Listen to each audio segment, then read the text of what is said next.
from the heart of rural France. This is the Keto Woman podcast, brought to you by me. Hello Keto Lovelies, I'm Daisy Brackenhall, and I've spent most of my life struggling with my weight and confidence, and have always had a difficult relationship with food. Even when I finally got to my target weight, after weight loss surgery and eating low carb, I couldn't maintain it and I was miserable. I've been keto now for over 2 years, and it has given me the freedom to fall in love with food again, without the constant gain, loss, guilt, virtue cycle of before. Health and happiness is where it's at now, running on fat. Welcome to the Keto Woman podcast. Each week I'll be chatting to inspirational women, maybe even the odd man, to discover the secrets to their success so that I can share them with you. So what is keto? Keto is a way of eating that enables you to switch your body's main fuel source from sugar to fat. Who doesn't want to be a fat burner, right? But how do we achieve this? A great place to start is by keeping carbs under 20 grams a day. So things like leafy greens and above ground vegetables, plus some nuts and seeds and the incidental carbs you find in things like full fat dairy. Choose delicious fatty proteins and be free and easy with oily dressings on salad and butter on your veggies. Once you're in the swing of things, you can tweak it to suit you. Make your own personalized keto. You'll hear all sorts of ways to keto from my guests. There is no one way to do keto, no one size fits all. I hope to show you just how flexible and fabulous this way of eating can be. I'm not a doctor, and most of my guests won't be either, so we really can't give you medical advice. It's always best to consult your own doctor when making big changes to your diet and lifestyle, because they know you and your medical history, and so have access to the bigger picture. Wouldn't it be helpful to have one place where you could find all the links? Want to sign up to my new Patreon exclusive Facebook group, Daisy's Lovelies? No problem. How about subscribing to my YouTube channel? Please help me notch up my first 1,000 subscribers by going to links.ketowomanpodcast.com and following the YouTube link. Not following me on Instagram yet? Hit the Instagram button. You get the idea. All the buttons, all the links you need are at links.ketowomanpodcast.com. Here is the last of the 3-part mini-series where I asked one question to 3 different guests. This week is the turn of Annette Bosworth, who is a regular guest on the show. You can hear more from Annette in episodes 46 and 47, where she shares her story, and the Ask Dr. Boz episodes 62, 63, 89 and 90, where she answers listeners' health and wellness questions. Based in Sioux Falls, South Dakota, Annette Bosworth, MD, is an internal medicine physician with over 19 years of experience helping patients overcome long-term chronic conditions through lifestyle adjustment, preventative medicine, and other therapeutic paths. She's been mentioned in media outlets ranging from CNN, Time, US News and World Report to Fox News. In addition to medicine, she loves speaking at town halls, jails, churches and universities. From politics to mission work, she lets her faith lead her to the next chapter of life, always looking for teachable moments. Along with her husband, she savours the adventure of raising 3 energetic, fast-growing sons through debate, wrestling, music and theatre. She fights for the underdog and encourages patients with chronic health problems to fight it any way you can. Ketones for life. Annette has a YouTube channel packed full of videos which you can find by searching for Dr. Boz on YouTube, or checking out this week's show notes, of course, either by going to the website or via the links page at links.ketowomanpodcast.com. You can also find more information from Dr. Boz on her website, bozmd.com. I hope that you have found these short and sweet episodes helpful. Next week we will be back to normal with an episode I recorded live at Keto Fest a couple of weeks ago.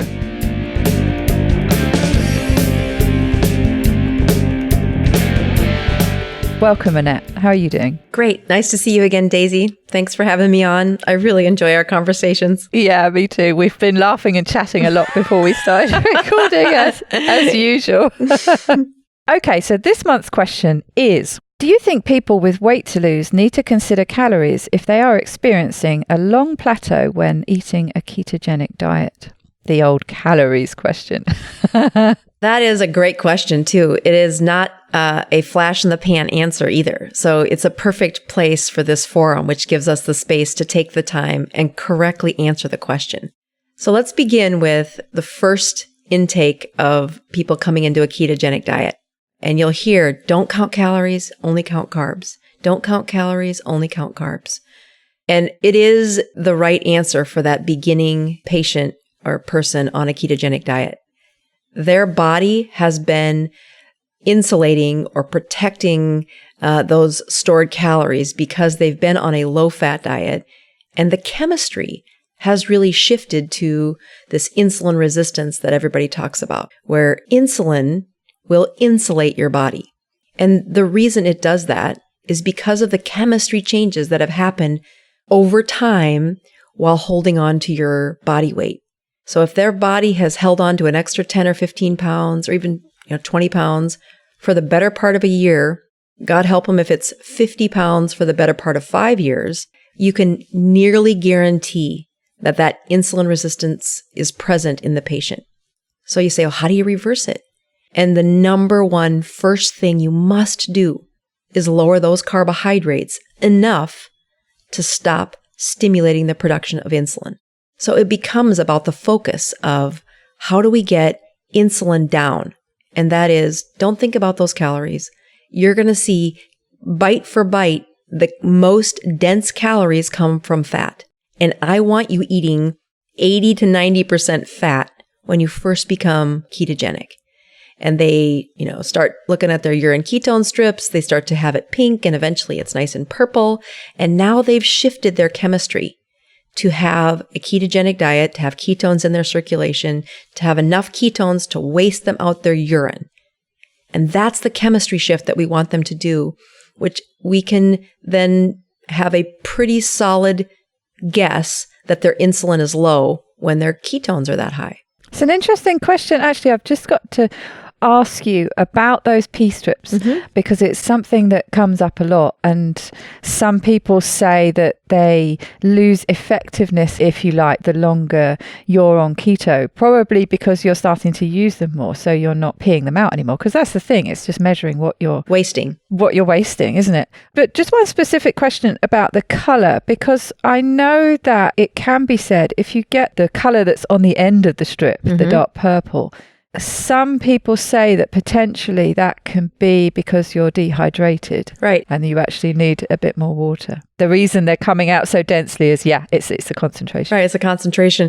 But the same thing could happen first thing in the morning. So if you've been in a nice ketogenic state and, let's say your last meal yesterday was at 4:00 in the afternoon, you were really tired, you went to bed, you got up the next morning. You haven't urinated for over 12 hours. But what is collected in your bladder is the urine that is filled with ketones. And so you get up in the morning and it's this nice dark purple. Well, is that because the last hour of your production of ketones was so great? No, that's because for 12 hours, you've had this sac inside your lower pelvis called a bladder that's been collecting urine. And over the last 12 hours, you keep putting a little drip, drip, drip into that bladder. And now it has this highly concentrated ketone-rich urine. So when you pee on it... Right, so it depends a bit when you're taking it. And would you say that is the best time to test then? Your first pee of the day, basically? I tell patients that the cleanest time to test ketones and glucose is first thing in the morning. And it's because there's less noise in their life. For urine ketones, what I tell them to do is empty your bladder, go have a cup of coffee, and then check your urine ketones on the second void of the day. Oh, interesting. So if you've got urine collected overnight, there's so many variables for how much is in the urine. Did you get up in the night to go potty? There's so many parts that become things I need to calculate to say, well, is that a clean urine? So if you do the second one, then you're saying of the drips of urine that have come into the bladder in the last hour, were there ketones? And that's a better measurement. But when patients first shift into a ketogenic diet, I tell them to check that 3 or 4 times a day. It's cheap, it's easy. You can put those urine ketone strips in your pocket, and every time you go to the bathroom, you can just have affirmation. Am I in a ketogenic zone or not? And that reassurance for patients has been so powerful because they're on this ketogenic diet. It sounds like a crackpot idea that you're eating 80% fat. And so that mind shift, that cognitive dissonance where they're like, I don't know, this doctor says I'm going to lose weight if I eat fat. And they are so, like, this doesn't make any sense for what I've learned over the last 20 years. And I'm like, hang in there. As long as you're peeing a ketone, we're going to be okay. But I need you proving to me that those ketones are coming out your urine. And I don't want them following calories. I don't want them understanding that. And everyone loves that little colour change. It's like people like these quizzes online. It's just these little easy tests. And someone told me a genius thing, actually, to get more strips for your money. And you can just cut them in half lengthways. And there you go. You've got 2 strips. So do the same thing. Right. Because those strips they're just a little sponge that has a chemical on it. And as long as the ketone touches that chemical, it turns it a color.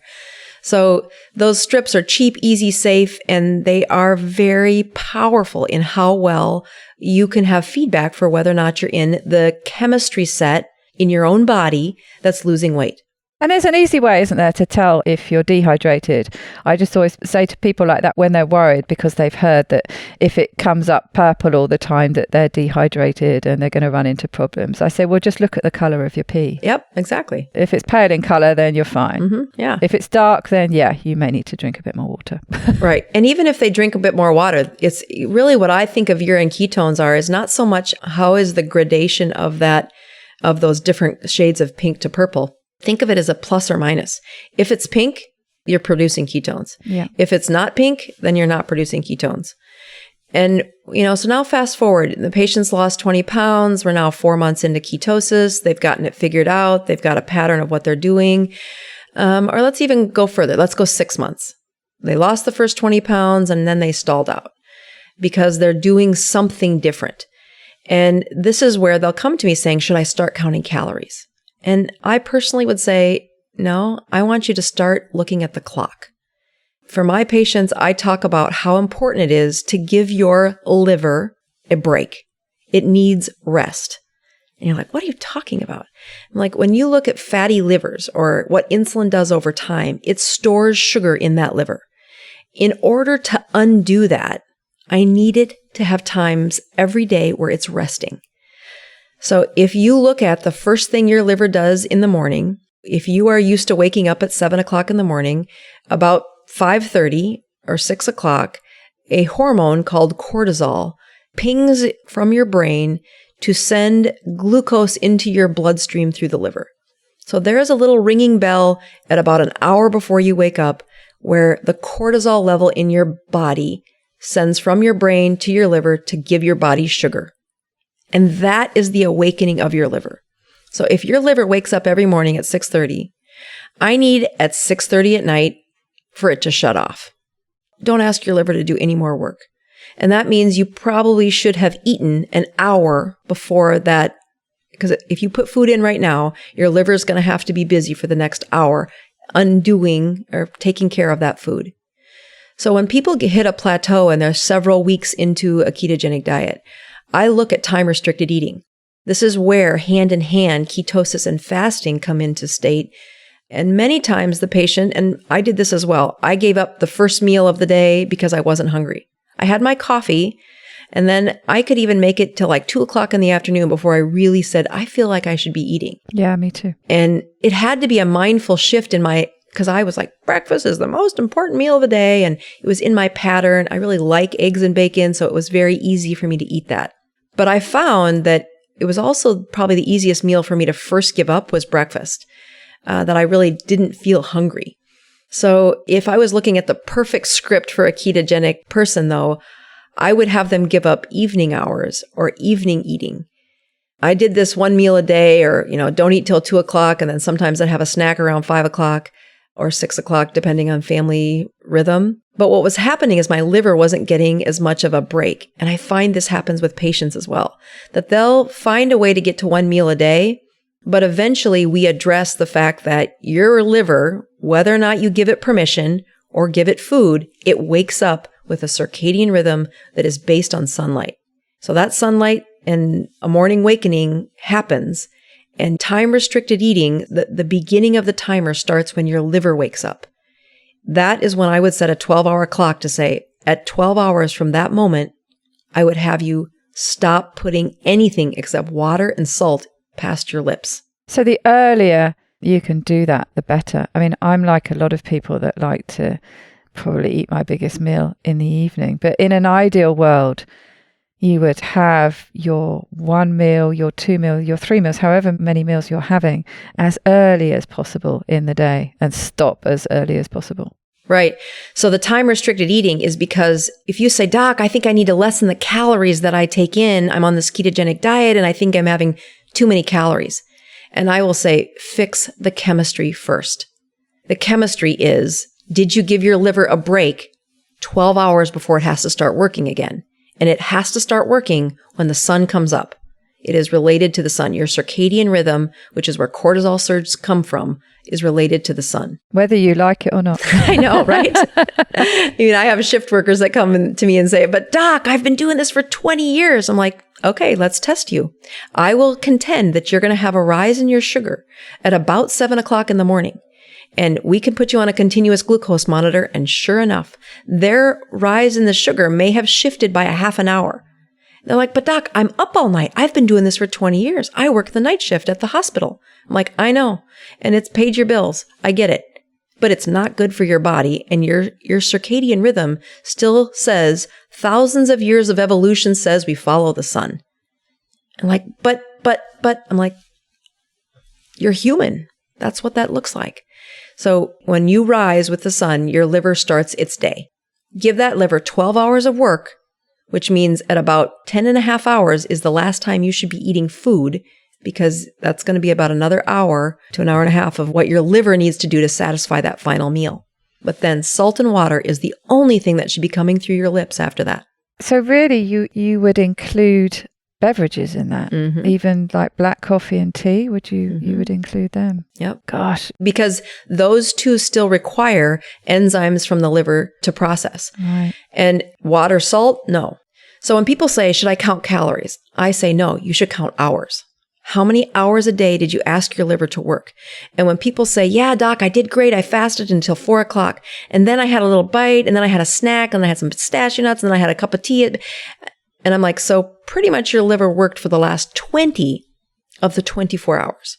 Because, maybe it wasn't quite that long, but they have 16 hours of work for the liver and then maybe 8 hours of sleeping. But that's not enough for your liver to reset. And it will shift the chemistry to be more storage, more insulation, more storage, more insulation. And if you're not losing weight, it's because you didn't let your liver reset overnight in a consistent pattern. I love this way of looking at pretty well everything else that is going on in your life before you ever and probably never have to look at calories. Because if you do all those things and you're eating ketogenically, it's going to be almost impossible to eat too much in that context. And I would throw into the mix here the things that you maybe have a tendency to overeat. So there might be certain foods that you need to restrict rather than calories. I discussed this a bit with Richard, but things that you tend to overeat, maybe, nuts. And if you're making sort of sweet fat bomb type things, the kind of things that you can just keep popping those things in and eat them all the time. You might have to restrict those kind of things, but you're not. Yes, okay, you are restricting calories by restricting them, but that's not the reason. No. You can eat as much as you like calorie wise of all the other things that you don't overeat. So it's really not about calories. It's about the impact that food might have on you. Right. And I think if a patient is asking you, should I count calories? Do they matter? There is a scientific answer over here that matters that I could go through, and it's the physiology of what calories and blah, blah, blah. But you're going to lose the audience. The patient is asking you, doctor, I can't seem to lose weight. What should I focus on? And I'm saying you should focus on the fact that your liver didn't get a timeout, and it needs one every day for 12 hours. If you've overused your liver for the better part of a decade, which is why you carry the extra 20 pounds around or extra whatever weight you carry, to undo that, I need your liver to rest for 12 hours a day. That's where you should focus if you want the weight to come off. It doesn't have to be perfect. I mean, I look back at most of the patients that I take care of, they naturally give up breakfast. They naturally give up lunch. They go to the 1 meal a day. And then they come in and say, Doc, but I'm stalled. I'm at 1 meal a day. How can I fix this? And that love-hate relationship that I have with macadamia nuts, I remember this in my story. And then I use that as a parallel to say, here's the mistake I made is I loved macadamia nuts and I had eaten my 1 meal a day, but walking past that as I'd go to bed, I'd grab a few more and I'd grab a few more. And before I knew it, I was the only person in my family eating those macadamia nuts. So not putting them in the cupboard turned out to be the right answer. But in that same aspects, it was a habit that was in my life kind of on auto program. And to lose the weight, I really needed to address that in my habits. And if I'm looking at where should I get the patient to focus? Should I get them to focus on counting calories? And the answer is you have a set of hormones in your body that will shut off and will suppress appetite if you can increase the number of ketones circulating in your blood. Well, how do you do that? You must give the liver a rest for the 12 hours a day, and the timer starts with the circadian rhythm in the morning. Perfect. Yeah. As always, it's fascinating talking to you, and I learned so much. Thank you. I also think that there's a place where when you give advice to patients, give them the tool that says, how do you fix the problem? Exactly. I've had this metabolic debate people say calories do matter. I'm like, calories matter, but you have to first have the right chemistry set before you should ever talk about that. So what I'm really shifting the patient to focus on is, you can check your chemistry in the morning, first thing while you're sitting on the toilet, check your morning fasting sugar and your morning ketones. And what you can do by looking at those two numbers at once is you can estimate the insulin level. And I use something called the Dr. Boz ratio. And really it's like the GKI that's used in the research, which has to do with, do you have the right millimolars to do a ketone? And is it a 1 to 2 ketone or 1 to 4 ketone or 1 to 1 ketone based on glucose and ketones? Most of my patients have brain fog. That's way too much math for them to do. So we take the glucose and we divide the ketones into it. And if you want weight loss, you should always have a morning ratio of 80 or less. If you want a metabolism reset, which is really what my diabetics need to do, it's what my people with immune responses, whether that's psoriasis or thyroiditis or colitis or lupus, all those autoimmune processes that are kind of the body is attacking itself. How do you reset that immune system? Their morning fasting ratio should be less than 40. And if I am hardcore, like somebody I was taking care of, like my mother who had cancer, when we're in a treatment protocol, her morning fasting ratio should be less than 20. That is really hard to get to. I bet. And it is the only time where I can have incredible confidence that her body is got low insulin and that the autophagy is got a really good chance of working when that morning fasting ratio is less than 20. And all of those collections of data points are to help reassure the patient that you're there, you're getting there. This is a calculatable process. And those are the tools we use to do that. So measure the things that actually have evidence and science behind them in the moment. And calories are a side discussion until the chemistry is doing what it's supposed to do. And it's such an inaccurate measuring system anyway. I almost want to throw it out the window on that alone. Yeah, for thousands of years, we maintained weight without ever worrying about calories. Now we have calories and we calculate them on the side of every package.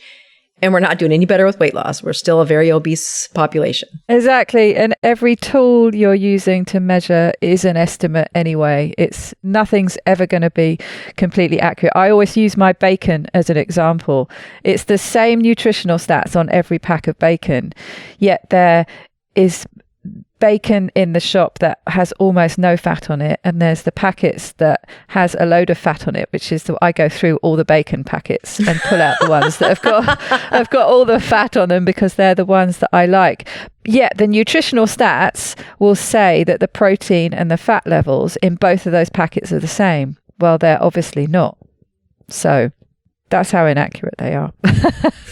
So I never like to rely on that kind of information anyway. But it's great to just have that reinforcement that there's this huge, great long checklist of things to go through and fix before you ever need to start counting calories. Amen. That's exactly right. Yeah. Focus absolutely. on the places you're going to get a reward. And this is the place you're going to get a reward. That was very much my arms in the air. Hallelujah. Absolutely.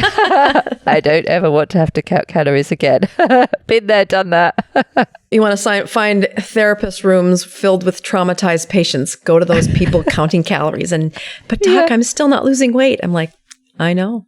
You've got a chemistry set that needs to be fixed. But it's also when you've got that focus, I can remember doing it. I can remember however long I made myself do 1,500 calories or less. You find ways of sneaking in things you want. I found ways of juggling that calorie total for the day so that I could have my Magnum ice cream every day. and of course it only worked with me staying at 1,500 or fewer calories until I went mad and binged on the whole packet of Magnum ice creams, and it all went out the window anyway. So there you go. It's just a waste of time. Yeah, the suffering is exponential in that department of counting calories. So focus on the place where you can make a difference. That's your chemistry. Perfect. Thank you very much. It's been a pleasure as always. You bet. Have a good one.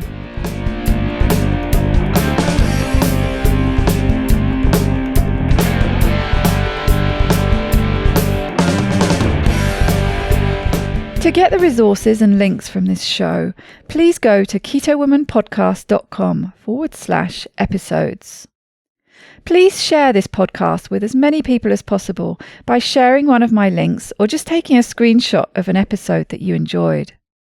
Reviews really help raise the profile of the podcast, which gets it in front of more people, but also helps me attract a wide variety of guests. So please take a minute to leave a review on whichever podcast app or platform you like to listen on.